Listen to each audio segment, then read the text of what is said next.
I wrote this book back in 2000, and it came out, and I did an audio book, but 20 some years had gone by, and a lot of things happened in that interim, and so I decided it was time to come out with a new book. So that's what I did, and the new book, called I'm Still a 10-Year-Old Boy, has all kinds of things in it that I didn't have in the original book.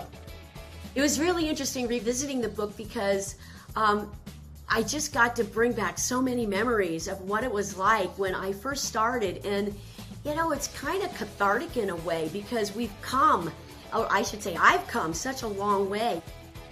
You know, when I was cast as Bart, it was such a dream come true for me because I think everybody has a little bit of Bart Simpson in him or her, you know, in them.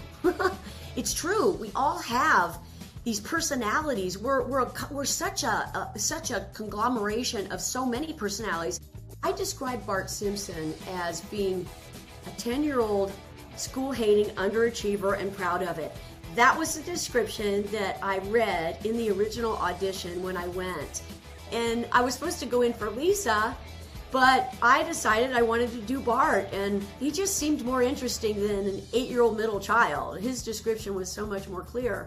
So I went in, and Matt Groening was there, and I had an idea in mind, and I said, blah, blah, blah, blah, blah, blah, blah, blah, blah. He's like, oh my God, that's him, that's Bart.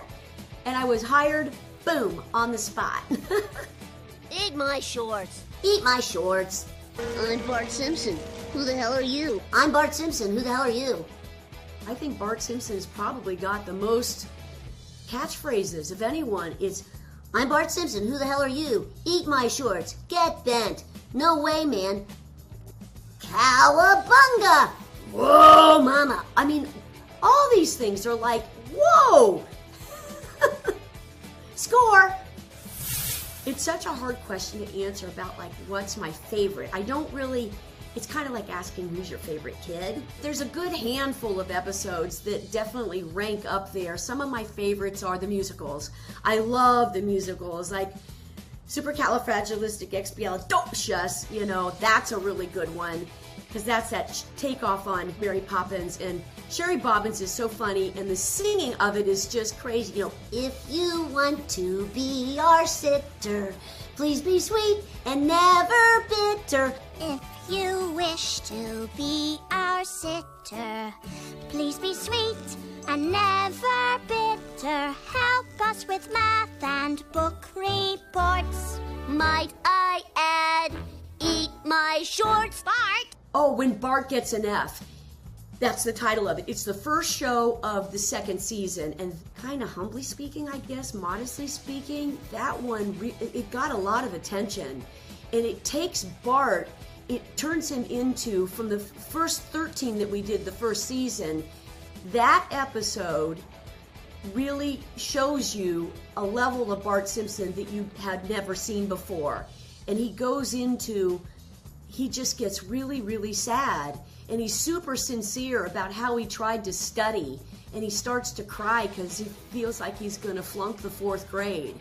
And that stands out in my mind. What's the matter? Well, I would think you'd be used to failing by now.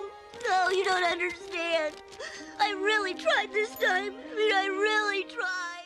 Early on in the show, it was made very clear to us that the actors are not the stars of the show, that the characters are the stars of the show, and nobody had any problem with that. I don't think anybody had any idea that the show was going to go on, you know, 33 plus years and turn into the icon that it is. But instead, we're all like armpit to armpit, elbow to elbow in one little tiny booth that was not meant for recording in. So we had like moving carpets up on the walls because one big wall was all glass, and when we spoke it would vibrate, so they had to put a carpet in front of it, and we would all share the same microphone, armpit check, you know. And here I am very pregnant. It was a lot of give and take from all of us actors, but it was, I look at that and like, that is such a humble, modest beginning for what came to be, you know. It's pretty cool. When I meet fans, it's like, it's pretty cool because most of the time I'm not recognized. Most of the time I'm just this anonymous celebrity, and it doesn't matter where I am. Nobody, because I don't look like him. My skin's not yellow, 9 spikes. I'm not a 10-year-old boy. But I can have more causation over revealing who I really am. And so if it's just a spontaneous thing and I'm talking to somebody and I ask them, so what's your name? And they say, oh, my name's Katie. And I'll say, oh, Hi, Katie. I'm Bart Simpson. Who the hell are you? and it is just like the jaw drops to the ground. And it's equally fun for me. It still is to this day. I love surprising people. And it's kind of a cool thing. It sometimes pops people out of their funk. And isn't that kind of what we need right now? We need some kind of enlightenment. We need some humor, some lightness, some aesthetics. One question that people like to ask me is, why is The Simpsons so successful? How has it lasted this long?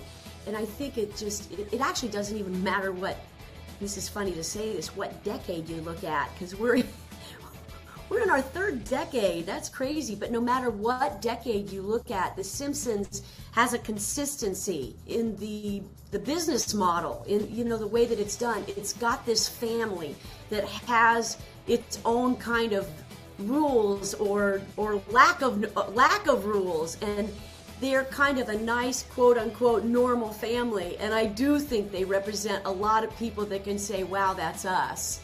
Whether it's The Simpsons or all the citizens of Springfield, it's like people can find things that they can relate to.